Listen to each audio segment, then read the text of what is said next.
Hey guys, what's going on? John here from What's Spinning here tonight to chat about this new Magnetic Fields album, Quickies. The Magnetic Fields are indie pop and synth pop legends, fronted by one of my all-time favorite lyricists, Stephen Merritt. I've always been sort of lukewarm on their early twee days like the Wayward Bus. But once they finalized their lineup in the mid-90s, they released a string of albums that are just synth pop and indie pop classics. Charm of the Highway Strip is just so full of character and subtly very beautiful. I can say the same things for albums like Get Lost and Holiday as well. They're just so instantaneous and catchy. Of course, their late 90s masterpiece 69 love songs, which honestly I love more and more with each time I listen to it. Now, the 2000s have not been as powerful for the Magnetic Fields. First off, there was the very controversial No Synths trilogy. I thought I was certainly elegant and a real standout, and I actually thought Distortion was home to some really great experiments for the band. By the time Realism came around, I was kind of really sick of it and just wanted them to go back to their original sound. And by that point, it was just too late because they released Love at the Bottom of the Sea, and that was clearly their most boring and uninspired album to date. Thankfully, though, while inconsistent at times, Stephen Merritt's 50-song memoir of a couple of years ago seemed to be a return to form and just a really enjoyable, even though it was so lengthy, experience. Now, the Magnetic Fields are back with a new album of Quickies, tracks that are ranging from like 17 seconds long to 2 minutes and 30 seconds long, and honestly, a lot of the singles have kind of rubbed me the wrong way. Let's chat about this thing. This album starts off with Castles of America, and you know what? There's not a lot going on some of these tracks. A lot happens in like 30 seconds as well. But in a really weird way, while there's not too much to take in here, there's something very triumphant about this track. It's very breezy, short, sweet, to the point. It just ushers in the sound of Quickies very nice. I mean, it's 30 seconds long, but it's also 30 seconds strong. Now, one thing that I've always truly loved about the Magnetic Fields is their sense of humor and the quirky characters that they bring to life. And Claudia Gonson's performance on The Biggest Tits in History is an absolute knockout. Not to mention, the wordplay here and the humor could go toe-to-toe with any Magnetic Fields classic. Like usual with Magnetic Fields albums, Claudia and Stephen kind of toss up their lead vocal duties. Castle Down a Dirt Road is actually the sort of short track I really crave from the Magnetic Fields. I don't know why tracks about castles are really working for them on here, but I digress. I love the airy plucking on this track and just how much you can focus on Stephen's lyrics, which are some of his best. Not only that, but his incredibly wordy performance, his incredibly personal performance is just what you would expect, pretty much a knockout. I mean, if you're new to the Magnetic Fields, first of all, don't start with this album. That being said, Stephen Merritt's vocals aren't going to be for everyone, but for me, this track is just really great. My Stupid Boyfriend is a stroke of genius. I mean, it's rare that you get Claudia and Stephen on the same track, but this is just a really great old school he said, she said pop tune. It's a little tongue-in-cheek, and it's also painfully true at times, but it's really wonderful. And believe it or not, Favorite Bar is like one of my favorite tracks here. It's easily the track that made me laugh the most. I literally burst out laughing at some points. And yes, it's incredibly wordy, but I actually feel like that makes it even more likable. It also may just be a little bit too spot on. There is a ton of material on this album, and ironically, a lot of it is some of their best in a while. Kill a Man a Week is also very good. I actually love a lot of the sense of humor this album has. I mean, I do miss the synthesizers still, but this is a fine sound. It's quirky, it's charming, it's really likable. However, I do have to say, a lot of these tracks, while I enjoy a lot of this album, while I enjoy it, there are certain tracks on here that I kind of crave more of. These Quickies really allow the Magnetic Fields really to just pummel a lot of material at you, but the really good stuff you want to hear more of. And honestly, I think Come Life, Shape Your Life is actually one of the best tracks here. And thankfully, it's the longest. I love how breezy and carefree this is, and some of the vocals are some of the best on this entire album. I will say this, it is a little gimmicky. It practically comes off like a traditional folk tune, but it's a damn good one, and it sounds right at home. And if you're looking for a track that kind of sounds like a throwback Magnetic Fields tune,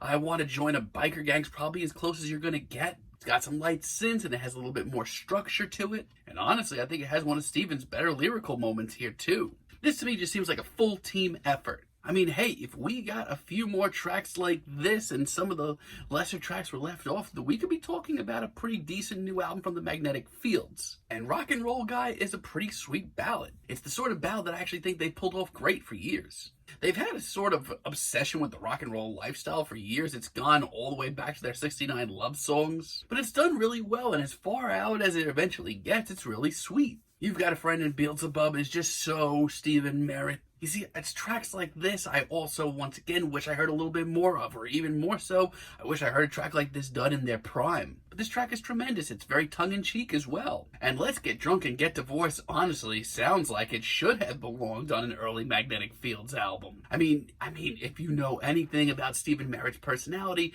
this is right up his alley. It's sarcastic, it's sort of twisted, it's a little tongue-in-cheek, very morbid as well. But for mega fans, this is home, actually. And The Best Cup of Coffee in Tennessee from a Distance sounds like a ballad once again, but it ends up having a really great sense of humor again.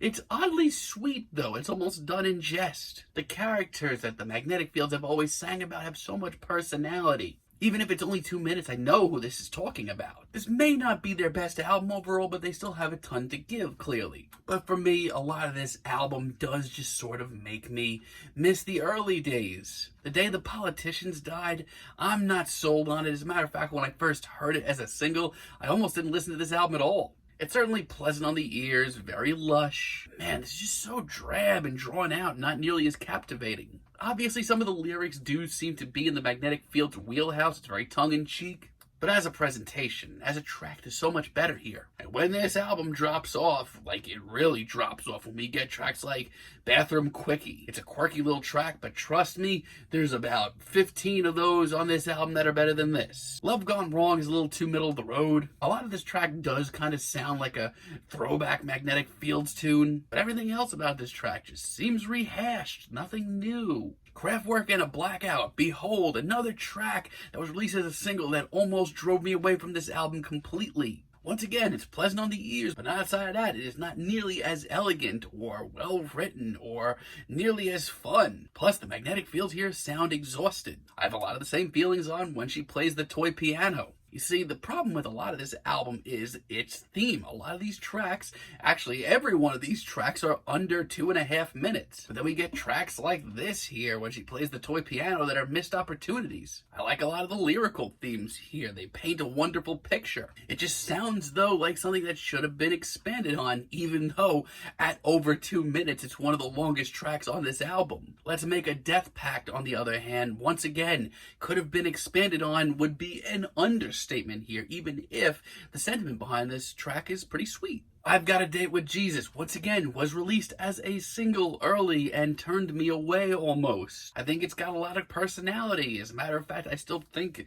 a lot of their music has so many great characteristics. I just wish this track wasn't so boring. And When the Brat Upstairs Got a Drum Kit should have been a knockout. Lyrically, this one screams Magnetic Fields. I could literally hear Stephen Merritt sitting there penning this track, talking about it. However, there's just something missing here for me. I don't mind a slower, drearier track. It's worked for them in the past. But this just doesn't have a lot of passion. And you know what? The end of the album, its last 7 tracks or so, are just really hit and miss. The price you pay really stands out. Like, it doesn't seem to fit on this album, but I mean that in the best way. It's a great surprise. It's much more lo-fi sounding, almost a little abstract, even dark at points. It's also very in-your-face lyrically. It's something that we haven't really heard of for the rest of the album. It's certainly a wake-up call.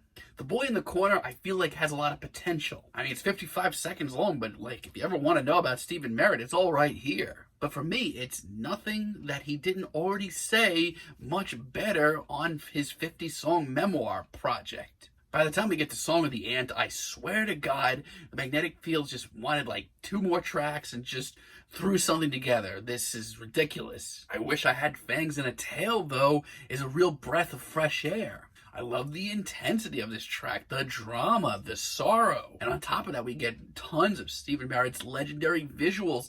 This is very, very good. Once again, it doesn't seem to fit on this album, but it really caught me off guard and woke me up. Evil Rhythm, though, isn't for me. At this point in the album, the last thing I want to hear is the Magnetic Fields practically doing carnival music. I mean, lyrically, for sure, this has actually a lot of really cool themes. But outside of that, this is goofy and hard to sit through. She Says Hello, on the other hand, is practically the Magnetic Fields set to lullabies, but it's oddly gorgeous. It's lyrically captivating too. I don't hate this. And the little robot girl is really great as well. The Magnetic Fields have such a way of very quickly, very urgently bringing you into their world, painting these portraits of things that don't exist but making you feel like you know it. That being said, I can tell you a lot about this little robot girl. It's carefree, it's charming, and absolutely adorable. But for their finale, I Wish I Was a Prostitute Again, is a real letdown for me. Just very average, very middle of the road. Just as visually engaging as some of the other tracks here, there's a great sense of humor to it as well. But by this point, the Magnetic Fields sound like they're running on empty. I am too.